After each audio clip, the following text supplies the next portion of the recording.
The weather in February wasn't pleasant. Something crazy was happening outside. A whirlwind was lifting snowflakes from the ground and spinning them upwards at an incredible speed. And the frost was accompanied by a cold wind. It was a real natural cataclysm. The young surgeon Michael struggled to warm up his car and then made his way home through the snowdrifts.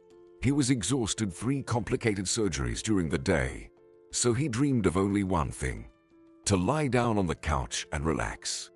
When he entered the house, shaking off the snow, his beloved daughter Valerie ran up to him, hugged him, and rejoiced. "Hurrah! Daddy's here. Did you bring me something delicious?" "Of course, my dear. I love you so much." "Daddy, did you see what the weather's like? It's blizzarding outside.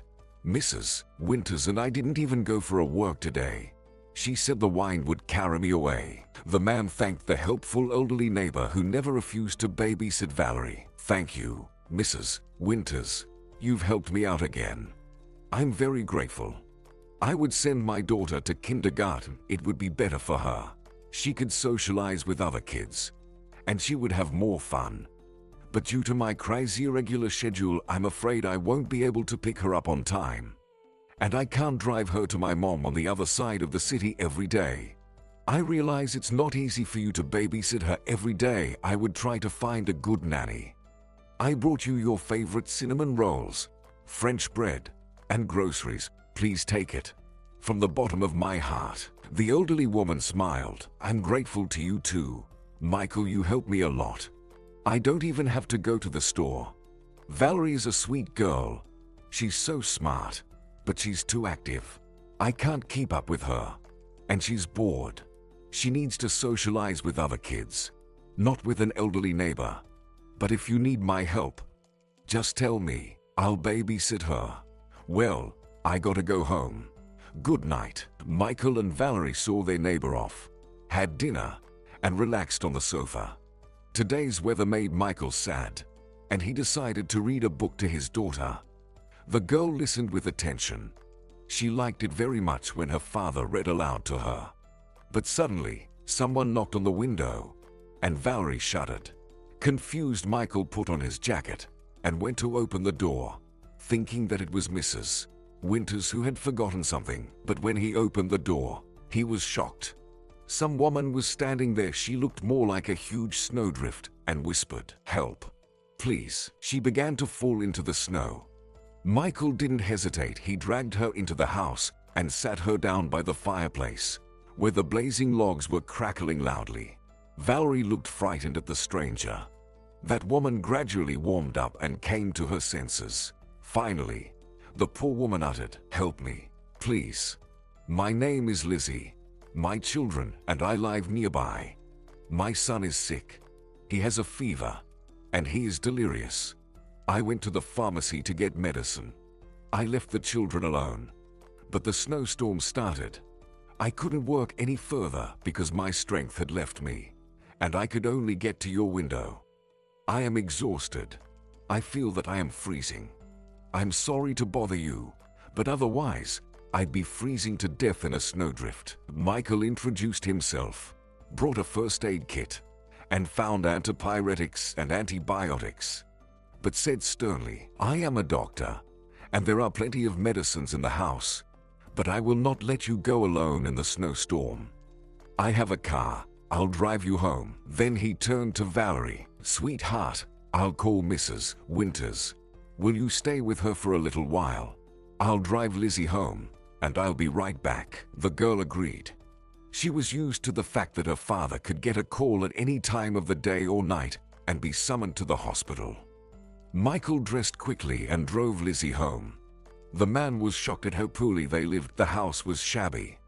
The wind whistled through the old windows, and the doors needed to be repaired long ago. The children were fussing over a boy of about 5, touching his forehead and giving him a thermometer. Michael said hello, checked the kid's temperature, and shuddered. The temperature was too high. He promptly gave him a shot of antipyretic, and then looked at the kids and the woman one more time and said firmly, "Lizzie, get the kids dressed. I suggest you all stay at my house for a while. Your son needs serious treatment." Your house is cold, and there are no conditions, so you will never cure him. It's warm and comfortable at my house. Your son will recover faster there." The woman was surprised and felt very embarrassed. "Thank you, but I have to refuse. I'm so embarrassed. But I don't have any money at all to pay you to rent the room. After the death of my husband, I have no money at all. I have children, so I can't find a suitable job, and the allowance is only enough for food. Can you please just leave us the medicine and I'll treat Alex myself?" Michael frowned and replied, "Listen to me.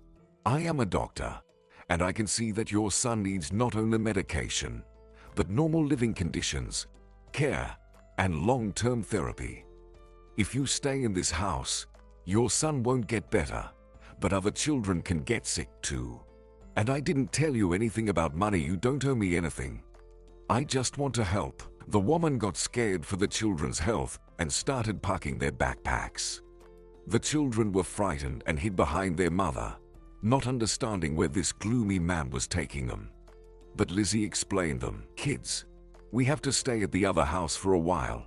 Melanie, Victoria, don't forget your textbooks and backpacks. We'll stay at the doctor's house for now, and when Alex gets better, we'll come home. I promise. Your brother is very sick. We have to help him get better." At the surgeon's house, Lizzie introduced everyone. The boys' names are Alex and David, and the girls' names are Victoria and Melanie. They're older. "What's your daughter's name?" Michael nodded and answered, "My daughter's name is Valerie.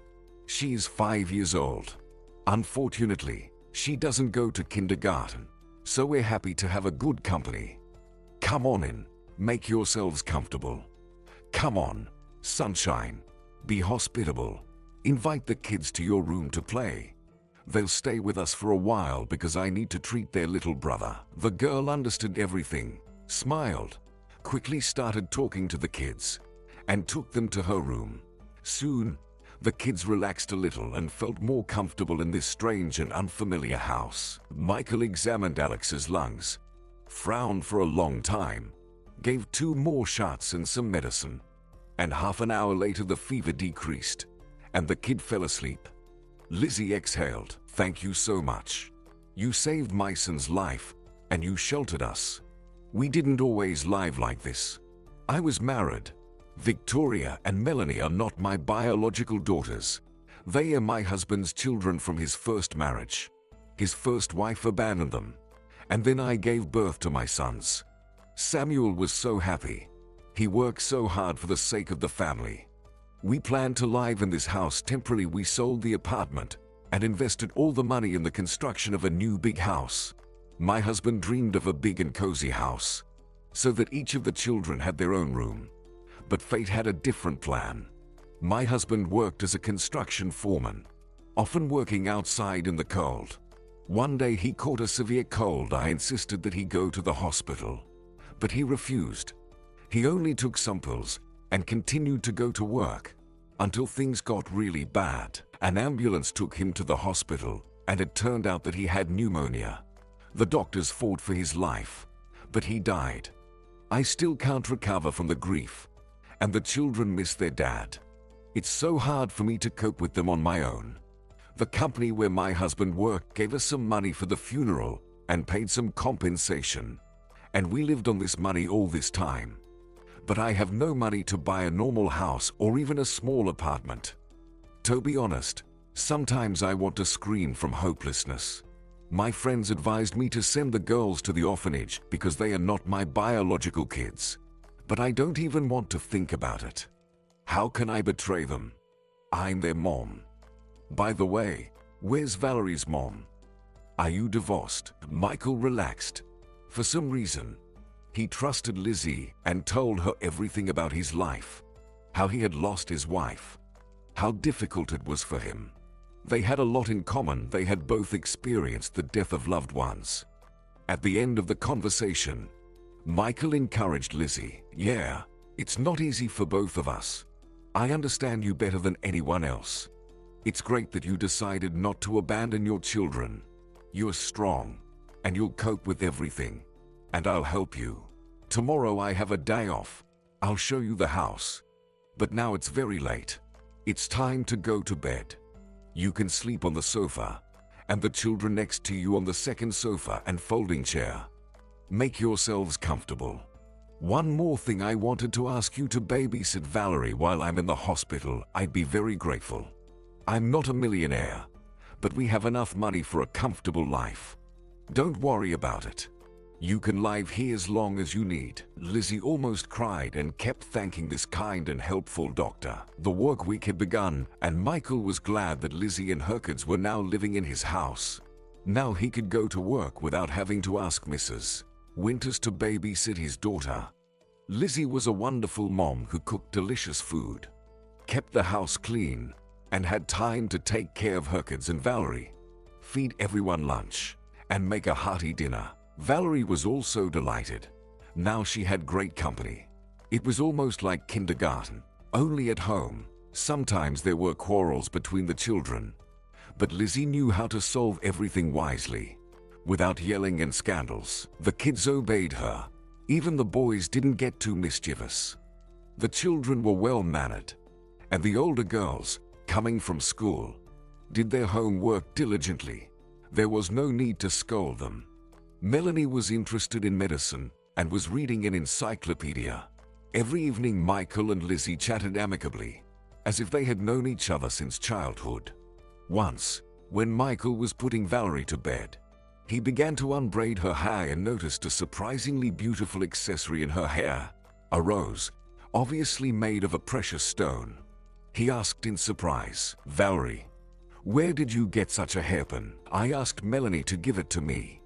Her mom gave it to her a long time ago." Michael wondered. He had seen that piece of jewelry not long ago. There could be no mistake. He decided to ask Lizzie about it, and she told him everything. "I've had this hairpin since I was a baby. I guess I got it from my parents. I'm not sure. I'm an orphan. I grew up in an orphanage, and I don't remember how I got there. Surprisingly, throughout all the years in the orphanage, no one stole it from me, and if I lost it, I always found it miraculously. I consider it my lucky mascot. So I decided to give it to Melanie.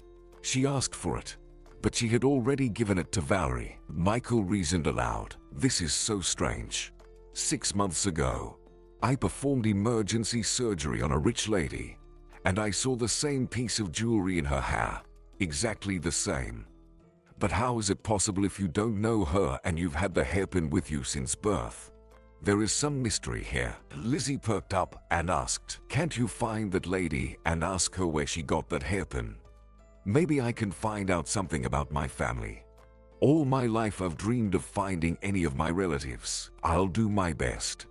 It's not my mystery.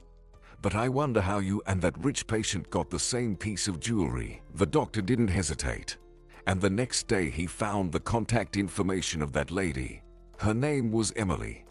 The surgeon waited for the day off and went to Emily's house. The patient's husband opened the door of the mansion. He was an unpleasant, rude man. "What do you want? We are not expecting visitors. Perhaps you are from an insurance agency. Get out. I will not give you a single dollar." Michael was shocked and said, "No, I'm not from the agency.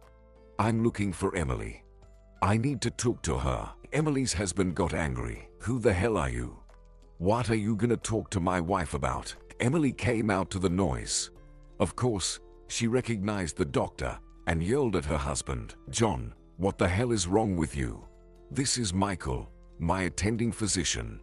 He performed surgery on me and saved my life.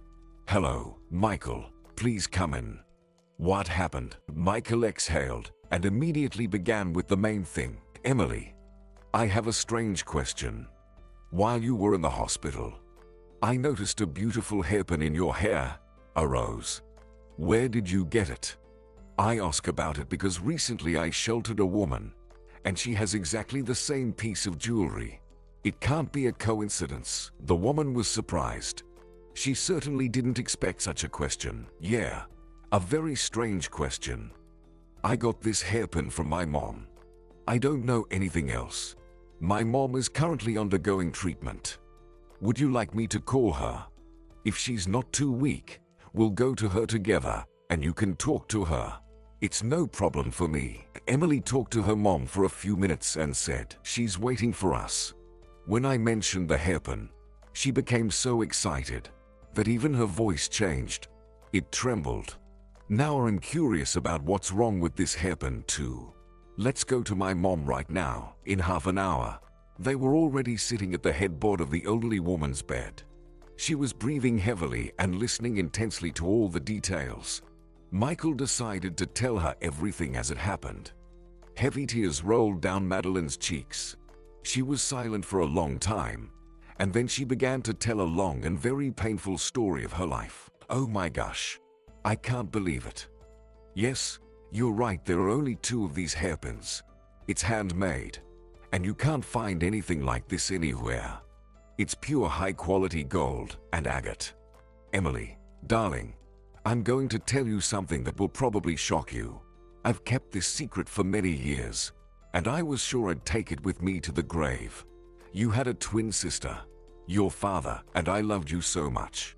But one day, our happiness was ruined in an instant, and misfortune divided life into before and after. You and your sister were already 1 year old then. Your father and I had to go on an urgent business trip for a couple of days. We decided to take you to the village so that our relative could take care of you. Your father was on his way there, but on the way he got into a terrible accident. He died instantly. The paramedics pulled you out of the car, you survived, but your sister Emma disappeared without a trace. That's how I ended up a poor widow. I'm so happy that you survived. Otherwise I'd have gone mad with grief. Emily, I never dared to tell you about it. I'm so sorry. It feels like a painful wound in my heart. I blamed myself a million times for letting my husband go alone that day. I was thinking about my business, but I should have been thinking about my family. I wondered many times whether my daughter Emma was alive or not. I don't even know how to pray in church, for her health or for the repose of her soul. Emily was shocked. She whispered, "Mummy, darling, why did you keep silent for so many years? I can only imagine the weight of that guilt pressing down on you. Wow, I might have a sister somewhere. So, that woman with many children is my sister." Michael shook his head negatively. Things have gotten even more confusing. I don't understand anything at all now. You and Lizzie have the same hairpin, but she is definitely not your twin sister. No resemblance at all. Lizzie is an orphan. She was raised in an orphanage. I'm afraid I can't figure this out on my own. I should probably involve private detectives. Maybe we can find out something about Lizzie's parents, and that will help us. Madeline perked up. That's a good idea. Why didn't I come up with that myself in all these years? The police closed the case, but the detectives will definitely find something. Emily, please do it. I may not have much time left alive. What if I find out something about Emma before I die? Consider this my last will and testament. Please, hire the best detective you can find. Michael, thank you very much for not ignoring someone else's misfortune, and for finding me. There are very few such caring people now. The more Michael delved into Lizzie's mysterious story, the more he wanted to get to the truth and help the relatives reunite. He and Emily hired the best detectives and paid a lot of money for their services, and the detectives started to work enthusiastically. In just a week, they already achieved the first results. The detectives found an elderly nanny who had worked at the orphanage all her life and talked to her. The woman remembered only one detail, that someone left 1-year-old Lizzie near the orphanage in a handmade basket, the kind people often make for household needs. The clothes the girl was wearing were very cheap, but she had a very expensive hairpin in her hair, which is why the nanny still remembered that day. The staff at the orphanage back then were kind and decent. None of them stole that hairpin, but instead, they even helped Lizzie to keep it safe. There was no note in the basket, so nothing is known about her family. Michael listened carefully and suddenly realized something. Look, Madeline's husband got into a car accident just on the way to the village. Lizzie's basket could be from that village. Is there some kind of connection? Even though we don't understand it yet, I feel we're close to the answer. Detective Frank scratched the back of his head and said, "Well, in this case, I have only one suggestion. We need to go to every village in the district and ask the villagers if anyone remembers anything. Let's show them Emily's picture because her sister must look like her. After all, they are twins. Of course, it's not a quick and troublesome job. But at this point, we don't have any other options." The detectives immediately got to work. While Michael worked at the hospital, the detectives were traveling to the villages. And on a weekend, Michael and Emily decided to join the search as well. There was only one village left. The houses here were not rich, and there were many abandoned buildings. There were not many people in the village. The streets were empty. Finally, Michael noticed an old woman. She was shoveling snow off the road near the gate. They began to ask her questions. "Good afternoon. We're from the detective agency. We are looking for this woman. Please look at the photo." Grandma didn't even have time to look at the photo, but suddenly turned to Emily. "Hannah, is that you? Why are you working around the village with some stranger? When did you change your hairstyle? And where did you get such expensive clothes? What will your father say?" Emily didn't understand anything and blinked frequently, while Michael almost shouted, "Do you know a woman who looks like her? How can we find her? Where does she live? Don't be silent. Tell me, I beg you. It's very important." The old lady crossed herself and replied, "You are a copy of Hannah, the daughter of our forester, Stephen. They live on the outskirts of the village, almost in the forest. So, Stephen has another daughter." But Michael only said, "We don't know anything yet. Thank you. We'll go and find Hannah." They easily found the right house. There was smoke coming from the chimney, so the owners were at home, and that was good. An old man with a thick beard came to the door and shouted, "Who's there? Who are you looking for and what do you want?" "We're not expecting any visitors," Michael replied. "Hello. We're looking for your daughter. We have good news for her." The old man opened the wicket, looked at Michael, then looked at Emily and said, "How is that possible? You're a copy of Hannah. Come in. Let's find out who you are and what's going on." He led the guests into a bright room. The house was warm, even hot, and smelled of lavender. Some woman was fussing in the kitchen, humming a song. When she heard the noise, she came out to the guests. And she was Emily's copy. A beautiful young woman with long hair almost to her waist. She wanted to say hello, but when she looked at Emily, she backed up and fainted. A forester wanted to splash water on her, but Michael shouted, "I'm a doctor. Step aside and let me help her." He put the girl on the sofa and began to rub her cheeks and the tips of her ears. Hannah immediately came to her senses. Was it a dream, or did I really see myself? Oh my goodness, it wasn't a dream. Who are you?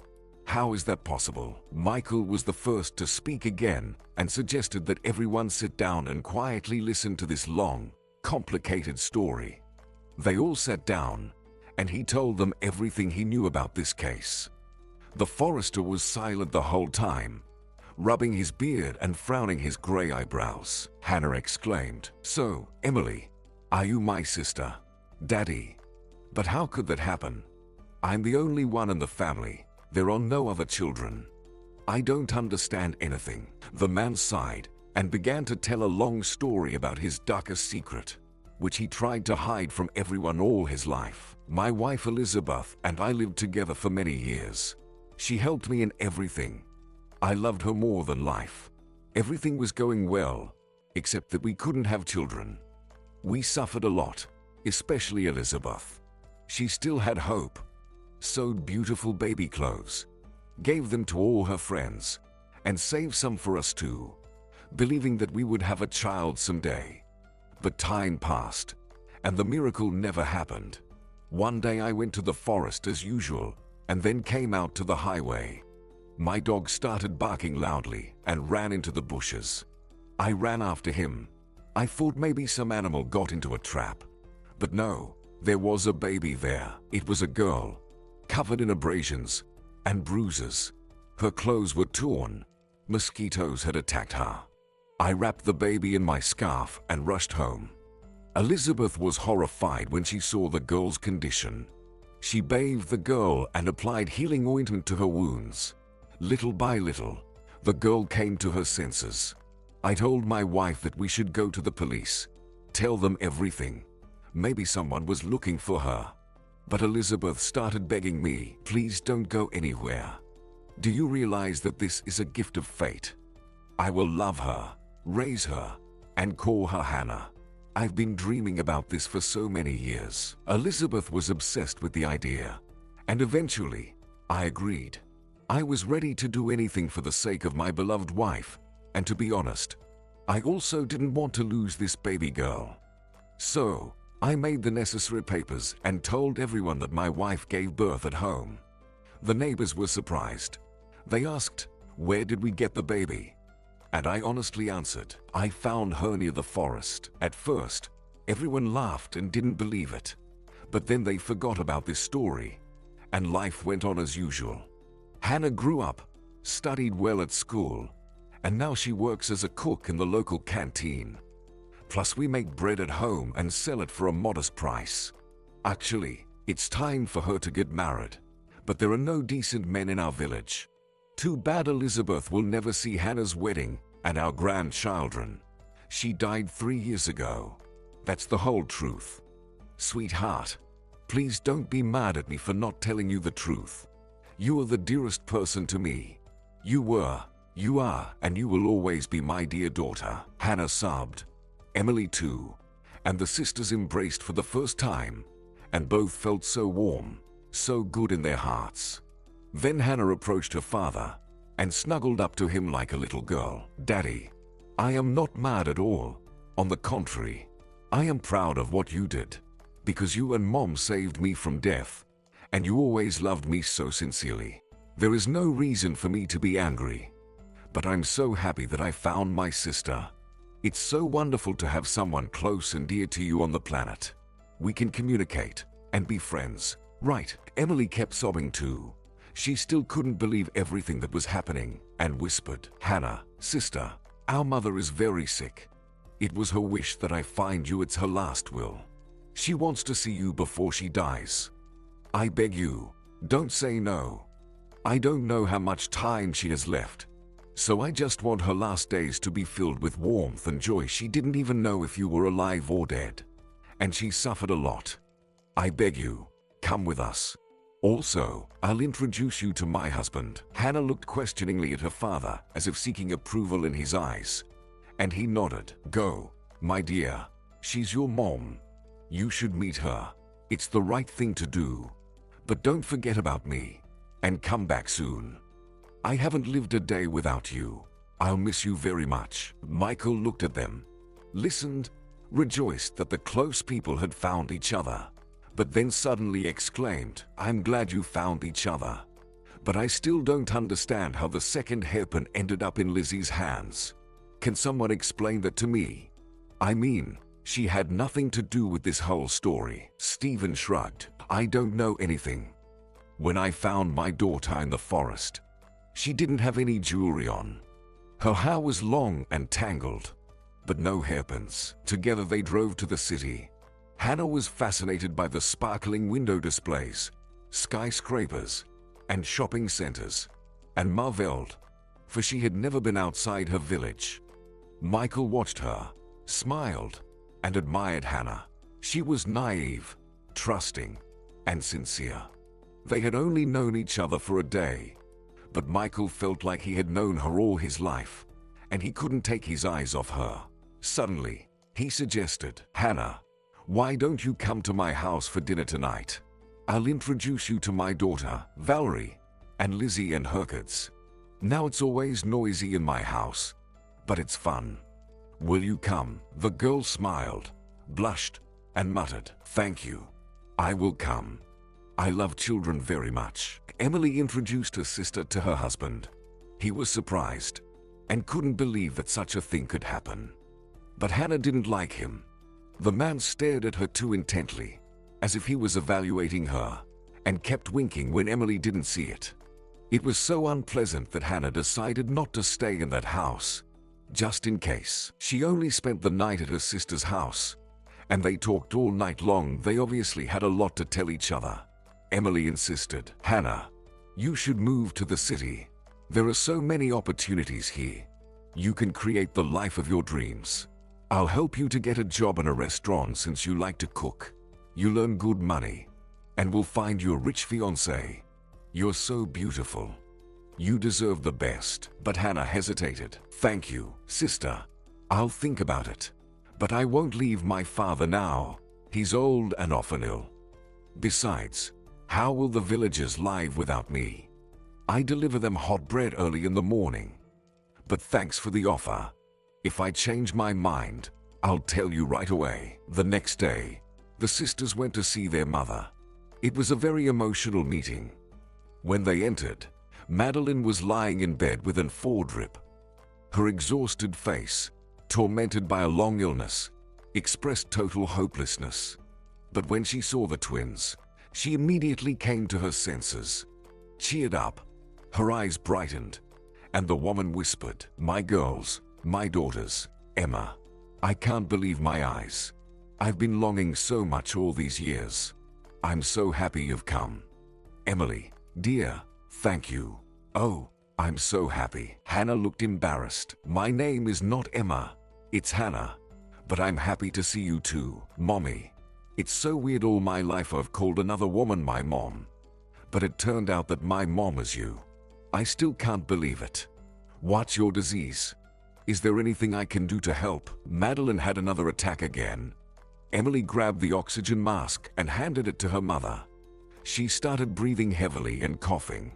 After coming to her senses a little, she replied, "Thank you, my dear. Thank you that you care. But no one can help me anymore. I have severe asthma. The attacks are becoming more frequent. I am suffocating, and I can no longer live without a mask. The doctors can't do anything. Nothing helps. And this disease will kill me someday." Hannah thought for a moment, and then said quietly, "I'll talk to my dad. My mom was a healer. She's been treating our neighbors all her life. Daddy knows a lot of things too. Anyway, it's worth a try." Madeline grinned sadly. "I'll be grateful for any help. I've got nothing left to lose anyway." Hannah called her father the same day. She talked to him for a long time about something, asked him many questions, and told him about the diagnosis. Then she came back to the hospital and told Madeline, "Mom, I had a conversation with Dad. He says you should come to our village.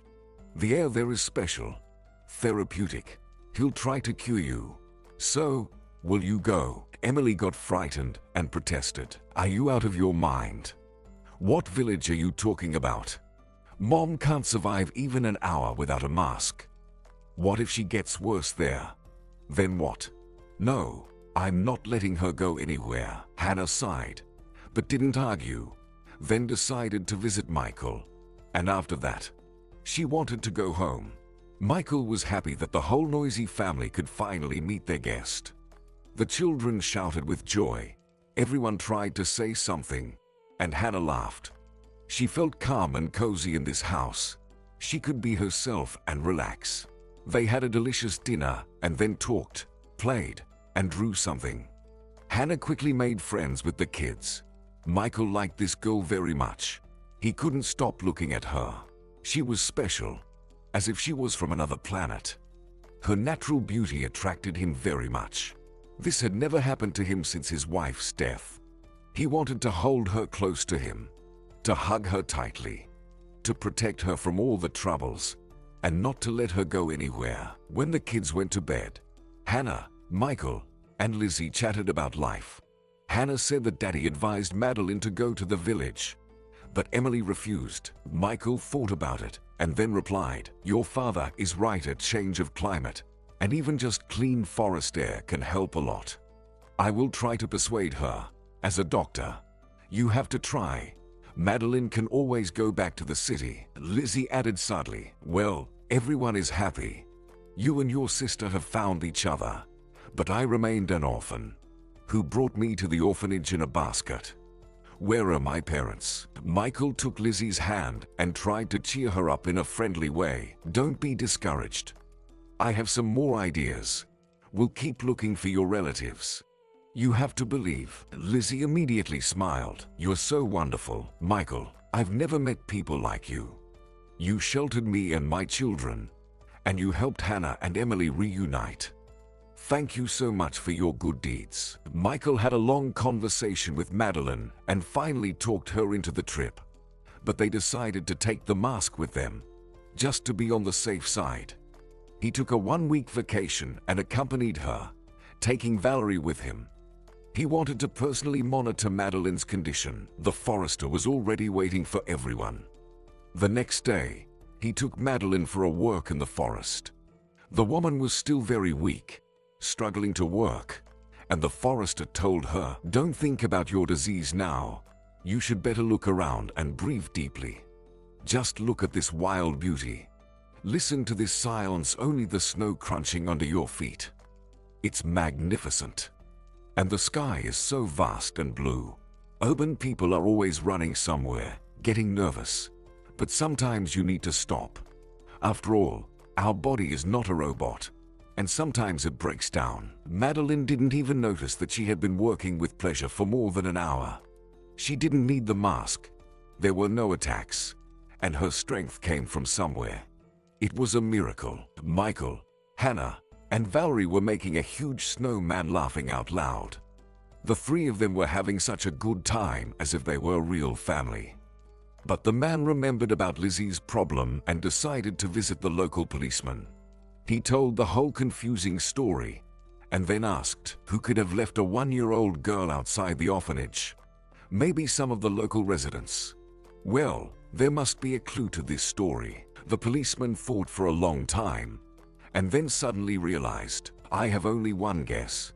There was a family in the neighboring village. A mother, a father, and a daughter. Nothing special. Except that I remember that their daughter got married unluckily, and she gave birth to a girl. Her husband and mother-in-law accused the girl of adultery, and after the baby was born, they kicked her out of the house.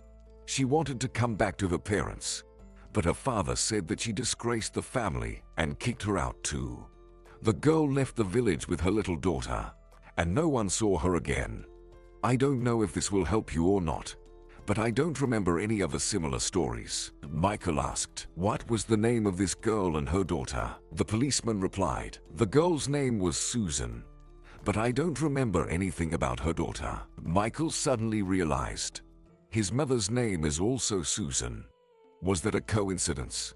She had never said anything about her family, and Michael had no grandparents on her side. And in general, his mother had always been very secretive, hiding papers from everyone. He hurriedly said goodbye to the policeman and went back to the forester's house. There Hannah was mixing dough, while Valerie and Madeline were making cookies. Valerie was covered with flour, but she was so happy. Hannah's mom didn't look so sick anymore.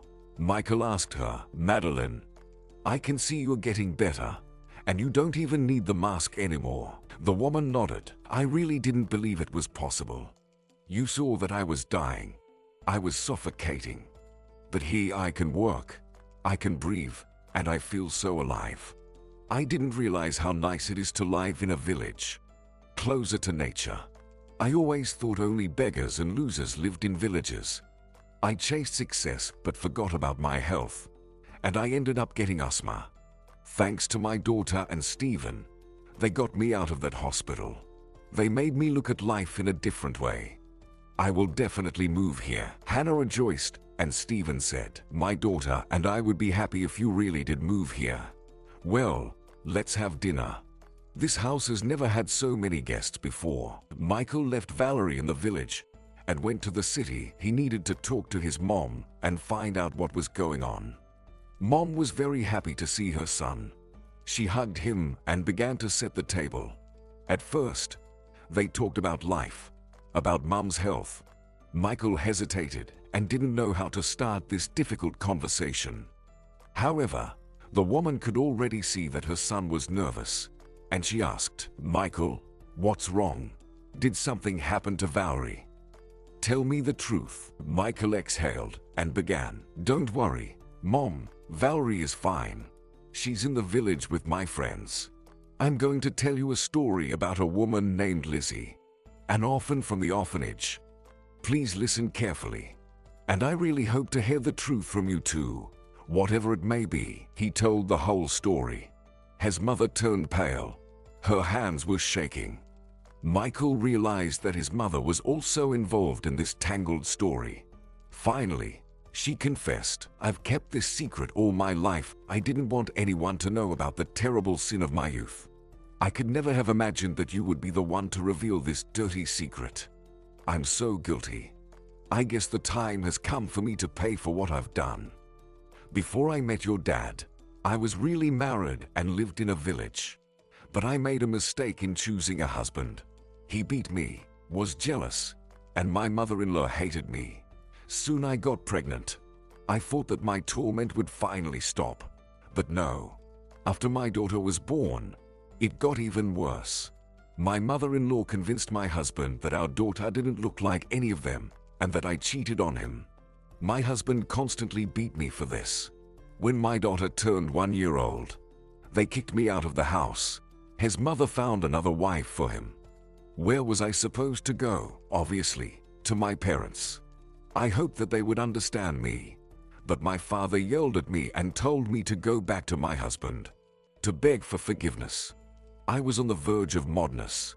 I didn't know what to do, but I knew I wasn't going back to my husband otherwise. He'd kill both me and the baby. My daughter cried all the time. She was hungry. I had nowhere to go and nothing to feed the baby. So, I broke down. I left my daughter at the gate of the orphanage and ran away. My heart was torn to pieces. I wandered around for a while and slept at the train station. There I met a woman. I didn't tell her anything about the baby. She sheltered me and gave me a job. And then I met your dad. We started dating and fell in love. Then you were born. Your father was so happy that he had a son. He loved you until his last breath. You know that." Michael was shocked. He almost shouted, "What about your baby? What about your daughter and my sister? Why didn't you tell Daddy and take her out of the orphanage? How could you do that, Mom? She wasn't happy there. She was suffering, while we were living happily. Is that fair?" He clutched his head and couldn't believe it. His mom suddenly cried quietly, wiping her tears and whispering, "You are right, son.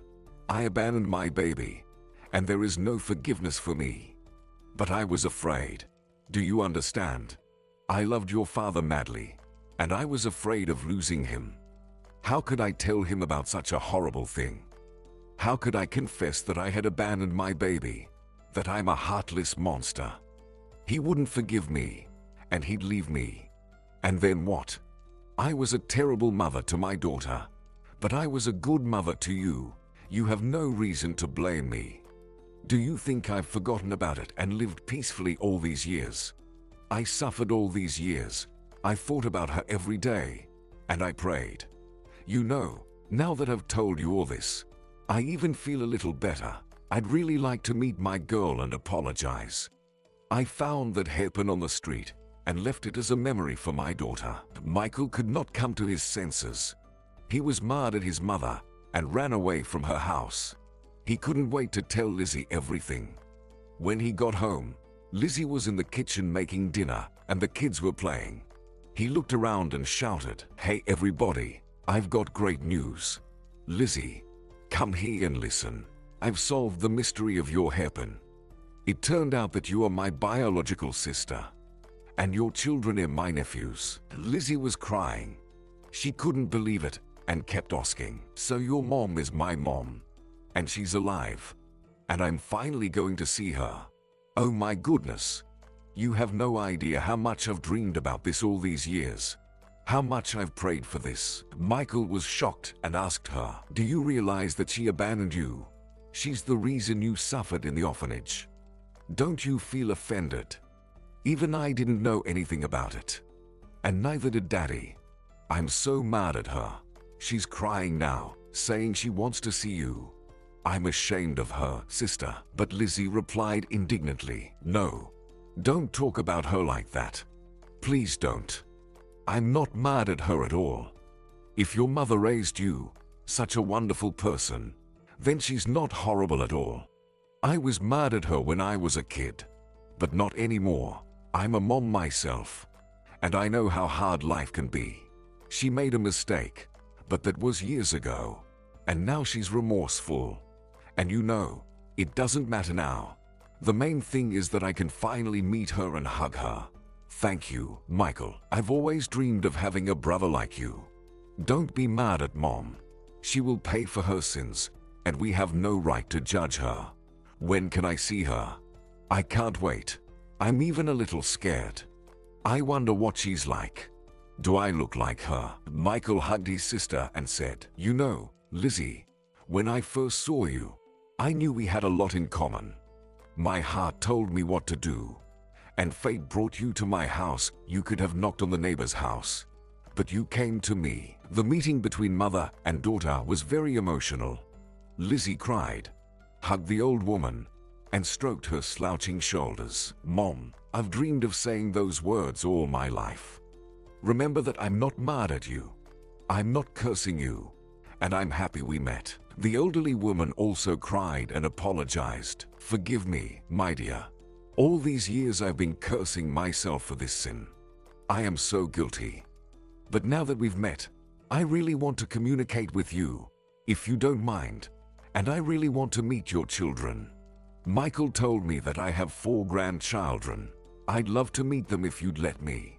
You are a better and wiser woman and mother than I am, and I am proud to have such a wonderful daughter. Michael began to visit the village often. He and Hannah were very attracted to each other, and soon they both realized that they were in love. But the woman refused to move to the city. She loved her house, and she was happy there. She was doing what she loved and enjoyed it. Michael thought for a long time and came up with a decision.